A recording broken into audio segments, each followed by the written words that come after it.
سارا آپی جو کہ بہت زیادہ پریشان ہوتی ہے کوثر کے اس طرح سے اپنے بیٹے کو یاد کر کر کے مر جانے کی وجہ سے۔ اب اسے بھی ایسا لگتا ہے کہ اس کا حال بھی کوثر کی طرح ہی ہوگا، کیونکہ اس کے بھائی اسے کبھی بھی لینے نہیں آئیں گے اور وہ ساری زندگی اسی طرح سے اپنے بھائیوں کو یاد کر کر کے مر جائے گی۔ کوثر بیچاری تو ساری زندگی اپنے بیٹوں کے آنے کے انتظار کرتی رہی اور ان کے آنے سے پہلے ہی اس دنیا سے رخصت ہو گئی۔ لیکن دوسری طرف جب کمال کو یہ بات پتہ چلے گی کہ سارا اولڈ ایج ہوم میں ہے، وہ بھائی جن کی وجہ سے اس نے اپنی زندگی قربان کر دی، اس نے اپنے بھائیوں کو پالنے کے لیے اپنی محبت ٹکرا دی اور کبھی شادی نہیں کی، آج ان کے بھائیوں نے اس کا یہ حال کیا ہے تو کمال سے یہ بات بالکل بھی برداشت نہیں ہوگی اور کمال ایک دفعہ پھر سارا کو اپنانے کا فیصلہ کر لے گا۔ سارا جس نے اپنے بھائیوں کے لیے کبھی بھی شادی نہیں کی اور اس نے یہ بات کمال سے کی تھی کہ میں کبھی بھی شادی نہیں کروں گی، لیکن وہ یہ نہیں جانتی تھی کہ کمال نے بھی اس کے انتظار میں، اس کی محبت میں کبھی بھی شادی نہیں کی اور آج تک وہ اکیلا ہی ہے۔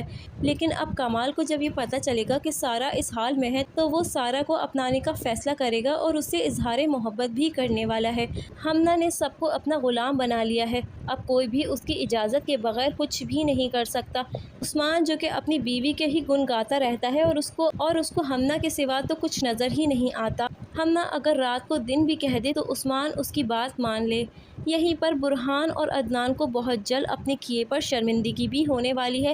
وہیں برہان اور عدنان کو اب ہمنا کی چالاکیوں اور مکاریوں کا پتہ چلنا شروع ہو گیا ہے اور اب انہیں اپنی سارا آپی کی قربانیوں کا احساس ہو رہا ہے۔ دوسری طرف ہم یہ بھی دیکھیں گے کہ برہان جب آفس میں موجود ہوتا ہے اور بہت امپورٹنٹ میٹنگ چل رہی ہوتی ہے تو ہانیہ کی طبیعت بہت زیادہ خراب ہونے کی وجہ سے نرمین اسے کال کر کے بتاتی ہے کہ ہانیہ کی طبیعت بہت زیادہ سیریس ہے، ہمیں اس کو ابھی اسی وقت ہاسپٹل لے کر جانا پڑے گا۔ وہیں پر برہان جب اس بات کا ذکر ہمنا سے کرے گا تو سب کے سامنے ہمنا اسے ڈانٹ دے گی اور بہت بری طریقے سے پیش آئے گی جیسے وہ اس کا غلام ہے۔ وہ برہان کی کافی زیادہ انسلٹ بھی کر دے گی، برہان کو وہاں پر واپس بٹھا دے گی۔ برہان جو کہ مجبور ہو جائے گا اور وہیں پر بیٹھ جائے گا اور ہانیہ کے پاس نہیں جا پائے گا۔ وہیں پر جب نرمین ہانیہ کی ایسی کنڈیشن دیکھے گی تو بہت زیادہ پریشان ہو جائے گی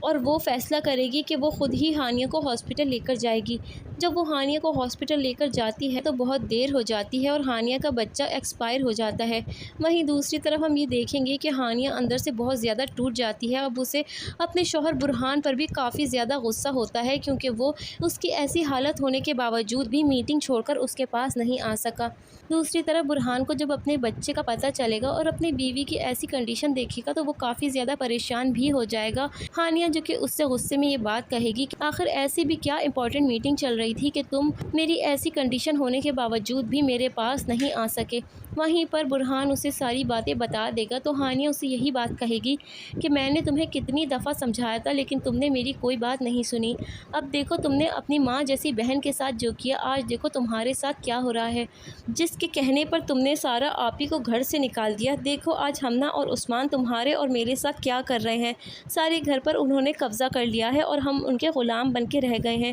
برہان جو کہ اپنی آپی کو بہت زیادہ یاد کرے گا اور اسے اس بات کا احساس ہوگا کہ اس نے اپنی ماں جیسی بہن کے ساتھ کتنا غلط کیا ہے، وہ کافی زیادہ دل برداشتہ بھی ہو جائے گا لیکن اب کوئی فائدہ نہیں ہے کیونکہ اب ساری چیزیں اس کے ہاتھ سے نکل چکی ہیں۔ وہیں دوسری طرف برہان اور عدنان عثمان سے یہ بات کہتے ہیں کہ تمہیں نظر کیوں نہیں آ رہی کہ یہ بہت چالاک عورت ہے، یہ چاہتی ہی یہی ہے کہ ہم لوگوں میں پھوٹ ڈلوا دے، ہم لوگوں کے ساتھ جو ہو رہا ہے وہ سب اسی کی وجہ سے ہو رہا ہے۔ برہان جو کہ کافی زیادہ غصے میں ہوتا ہے اور عثمان کو اس کی بیوی کے بارے میں بہت زیادہ باتیں بھی سنا رہا ہوتا ہے، اتنے میں ہمنا برہان سے بدتمیزی بھی کرے گی اور عثمان سے یہی کہے گی کہ تم چپ کروا لو اسے۔ کافی زیادہ غصے میں ہوگی ہمنا اور عثمان جو کہ اپنی بیوی کے محبت میں اندھا ہو چکا ہے اپنے بھائی برہان کا گریبان بھی پکڑ لے گا، اگر تم نے اس سے آگے کچھ بھی بولا تو میں یہ بھول جاؤں گا کہ تم میرے بھائی ہو، اور اپنے بھائی برہان سے کافی سخت لہجے میں بات بھی کرے گا۔ برہان کو کافی زیادہ غصہ آ جائے گا اور برہان اسے دھکا دیتے ہوئے ایک زوردار چاٹا بھی مار دے گا۔ اب یہیں سے ان بھائیوں کے بیچ بھی دراڑیں پڑنا شروع ہو گئی ہیں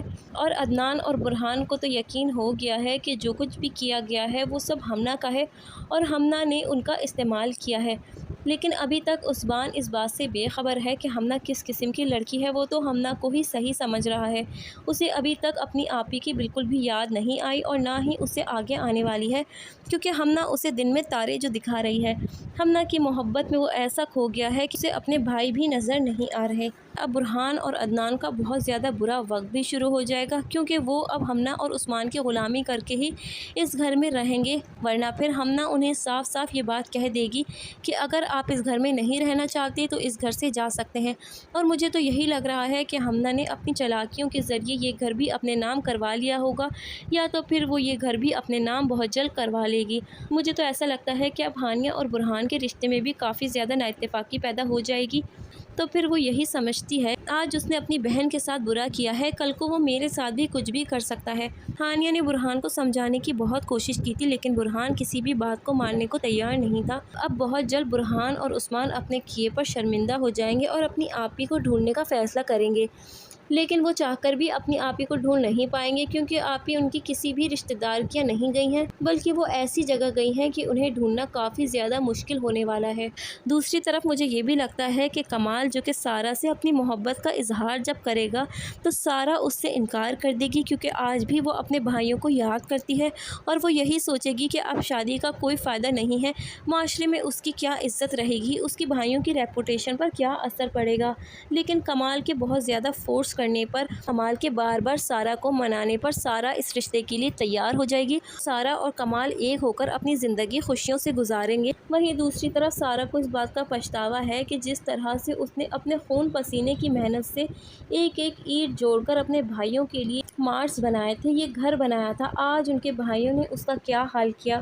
کہ اس کے پاس رہنے کے لیے گھر تک نہیں۔ جس بزنس کو کھڑا کرنے کے لیے اس نے رات دن محنت کی تھی، ان کے بھائیوں نے 2 دن میں ہی یہ سارا بزنس تباہ برباد کر دیا۔ سارہ اس طرح سے اپنے خون پسینے کی محنت کے پیسے یوں لٹتا ہوا دیکھ کر کافی زیادہ دکھی تو ہو رہی ہوگی، لیکن وہ بھی کیا کرے گی، مجبور تھی اپنے بھائیوں کے ہاتھوں، کیونکہ ان کے بھائی تو یہی سمجھتے تھے سارہ آپی چاہیں یا نہ چاہیں ہم مارٹ ان سے حاصل کر کے ہی رہیں گے اور یہ گھر بھی ان سے چھین کر ہی رہیں گے۔ تو اسی لیے سارہ نے خود ہی یہ سب کچھ ان کے نام کر کے اپنی زندگی ان سے الگ کر لی۔ دوستو، آپ کو کیا لگتا ہے کہ سارہ اس دفعہ کمال کا رشتہ ایکسیپٹ کر لے گی؟ اور کیا برہان عدنان کو اس بات کا احساس ہونے کے بعد کہ آپی کس قدر اچھی تھیں، کس قدر انہوں نے ان کے لیے قربانیاں دی ہیں، وہ آپی سے ملنے میں کامیاب ہو جائیں گے؟ اور کیا آپی ان لوگوں کو معاف کر دیں گی؟ آپ نے ہمیں کامنٹ سیکشن میں ضرور بتانا ہے۔ ویڈیو پسند آئی ہے میرے دوستوں تو ویڈیو کو لائک ضرور کیجیے گا۔ چینل پہ نئے ہیں تو چینل کو سبسکرائب کر لیجیے۔